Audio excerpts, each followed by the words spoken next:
नमस्कार मित्रांनो, जे के मराठी चॅनलमध्ये आपले स्वागत आहे.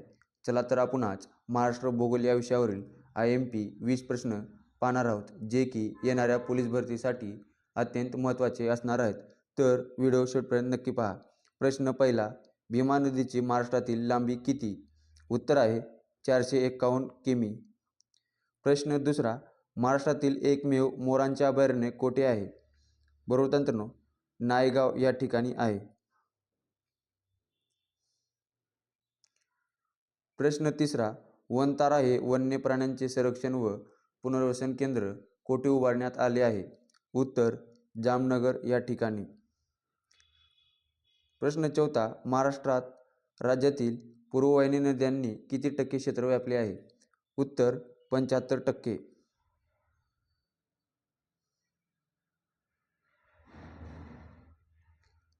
प्रश्न पाचवा, येरळा ही डॅश डॅश नदीची उपनदी आहे? उत्तर कृष्णा. प्रश्न सहावा, महाराष्ट्रातील पहिले कवितांचे गाव कोणते? उभादांडा हे गाव महाराष्ट्रातील पहिले कवितांचे गाव आहे.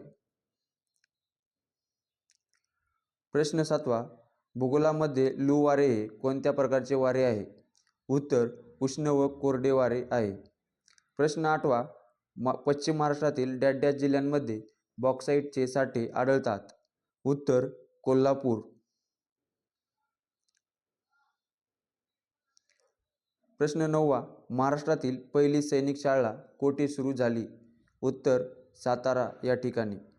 प्रश्न दहावा, खालीलपैकी कोणत्या बंदरास अरबी समुद्राची राणी असे म्हणतात? उत्तर कोची.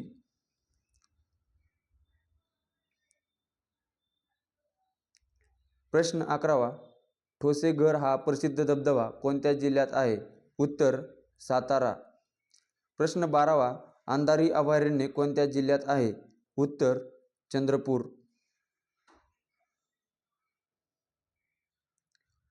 प्रश्न क्रमांक 13, मरियाना गर्ता खालीलपैकी कोणत्या महासागरात आहे? उत्तर पॅसिफिक महासागर. प्रश्न 14वा, कोणत्या जिल्ह्यामध्ये गायखुरी डोंगर आहेत? उत्तर गोंदिया. प्रश्न क्रमांक 15, भारतातील 57वा व्याघ्र प्रकल्पाचे नाव काय आहे? उत्तर रातापानी व्याघ्र प्रकल्प. प्रश्न क्रमांक 16, महाराष्ट्रात दगडी कोळशाचे सर्वात मोठे साठे कोठे आढळतात? उत्तर बल्लारपूर चंद्रपूर या ठिकाणी. प्रश्न क्रमांक 17, डॅश डॅश नदीला खानदेश कन्या म्हणून ओळखले जाते? उत्तर तापी नदीला.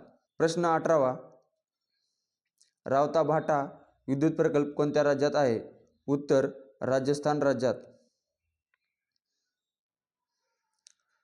प्रश्न क्रमांक 19, माहुली येथे कृष्णा व डॅश डॅश नद्यांचा संगम होतो? उत्तर वेण्णा.